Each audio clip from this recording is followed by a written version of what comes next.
জীবনের সর্বশেষ যে কাজটা কথাটা বলেছিলেন সেটা ছিল কি? নামাজ। ইন্তেকালের 5 দিন আগে প্রচন্ড জ্বর হলো, মাথায় যন্ত্রণা হলো, বারবার বেহুশ হয়ে পড়েন। যে রাত্রে ইন্তেকাল করবেন সেই রাত্রে সাহাবায়ে কেরাম কেউ ঘরে ফেরে নাই, সবাই কাঁদতেছে। সকলের ধারণা নবীজি খুব তাড়াতাড়ি বিদায় হয়ে যাবেন।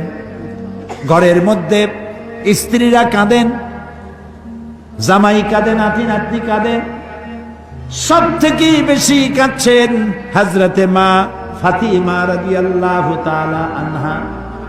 রাসূলুল্লাহর হুশ এলো, হযরত ফাতেমার কান্না দেখে কাছে ইশারা করে ডাকলেন, কানে কানে কি যেন বললেন। হযরত ফাতেমার কান্না বন্ধ হয়ে গেল। হযরত আয়েশা ফাতেমাকে ডেকে বলেন, মা তোমার আব্বা জান কি তোমারে বলল, কান্না বন্ধ হলো তোমার? হযরত ফাতেমা বলেন, মা আমার আব্বা জান আমাকে কানে কানে বললেন, মা কাঁদিস না, তোর কান্না আমার বরদাস্ত হয় না। আমি তোমাকে সুসংবাদ শোনাই, আমি মরে যাওয়ার পর সবার আগে তোমার সাথে আমার দেখা হয়ে যাবে। হযরত ফাতেমা বুঝতে পেরেছেন এর অর্থ হলো রাসূলের ইন্তেকালের পরে আত্মীয় স্বজনের ভিতরে সর্বপ্রথম ফাতেমার ইন্তেকাল হবে। হয়েছিল তাই। রাসূলুল্লাহ বেহুশ হয়ে পড়লেন, আবার হুশ হলো, আবার বেহুশ হলেন। ফজরের পরে হযরতে জিবরাইল এসে বলছেন, আসসালামু আলাইকা ইয়া রাসূলুল্লাহ, হে আল্লাহর রাসূল, আল্লাহ আপনাকে সালাম বলেছেন আর তিনি জানতে চেয়েছেন আপনি কেমন আছেন। তিনি জানেন আপনি কেমন আছেন, তারপরেও তিনি জানতে চেয়েছেন আপনার মুখে আপনি কেমন আছেন। নবীজি বললেন, আমি বড়ই কষ্টের ভিতরে আছি, অসুস্থ আছি। হযরতে জিবরাইল বলছেন, ইয়া রাসূলুল্লাহ, একজন নতুন ফেরেশতা এসেছে আজ আমার সাথে, যে ফেরেশতা কোনো মানুষের কাছে আসার জন্য অনুমতি কোনোদিন চায় নাই আর কোনোদিন চাবেও না, শুধু আপনার অনুমতি চায় আপনার কাছে আসার জন্য। সে ফেরেশতার নাম মালাকুল মউত। হযরতে মালাকুল মউত রাসূলের অনুমতি নিয়ে রাসূলের জাসাদ মুবারকের কাছে এসে সালাম পেশ করলেন। বললেন, ইয়া রাসূলুল্লাহ, আদম আলাইহিস সালাম থেকে নিয়ে শুরু করে এই পর্যন্ত আমি যত মানুষের জান কবজ করেছি আর কিয়ামত পর্যন্ত যত মানুষের জান কবজ করব, কারো কাছে অনুমতি চাই নাই, অনুমতি চাওয়াও আমার লাগবে না। কিন্তু আজকে আসার সময় আল্লাহ রাব্বুল আলামিন আমাকে বলেছেন আমি যেন আপনার অনুমতি চাই। রাসূলুল্লাহ বললেন, মালাকুল মউত, আমি যদি তোমাকে অনুমতি না দেই? হযরতে মালাকুল মউত বলেন, ইয়া রাসূলুল্লাহ, আল্লাহ তাআলা বলেছেন অনুমতি যদি না পাও ফিরে এসো। আল্লাহু আকবার, আল্লাহু আকবার। হযরতে জিবরাইল বলেন, ইয়া রাসূলুল্লাহ, আল্লাহ রাব্বুল আলামিন আপনার সঙ্গে দিদারের ইন্তজার করতেছেন। নবী বললেন, মালাকুল মউত, তুমি তোমার কাজ শুরু করতে পারো। মালাকুল মউত যখন জান কবজ করতে যাবে, রাসূলুল্লাহ বললেন, আয়েশা একটু কাছে আসো। ওই যে সোনা ছিল কয়েক টুকরা, সোনাগুলোর খবর কি? 6 টুকরা, ছোট্ট ছোট্ট 6টা টুকরা সোনা ছিল, সোনাগুলো কই? হযরত আয়েশা বলেন, আমি তার যত্ন করে রেখেছি।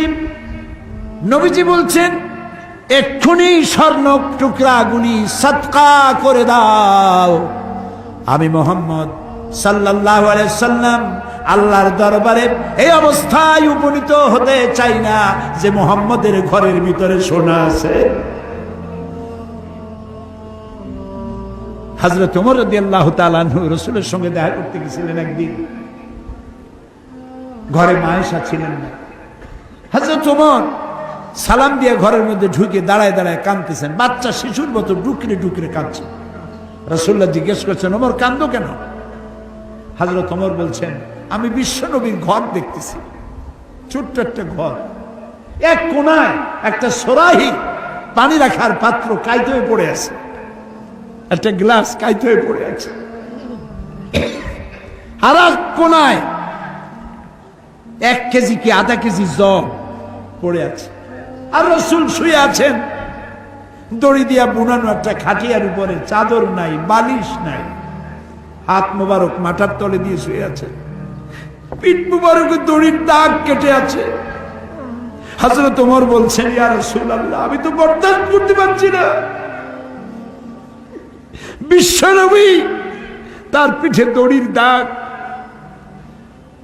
পানির পাত্র কাইট হয়ে পড়ে আছে, খাট নাই, বালিশ নাই, আপনি আমাকে অনুমতি দেন, আমি আপনার জন্য একটা তোষক বানাই নিয়ে আসি।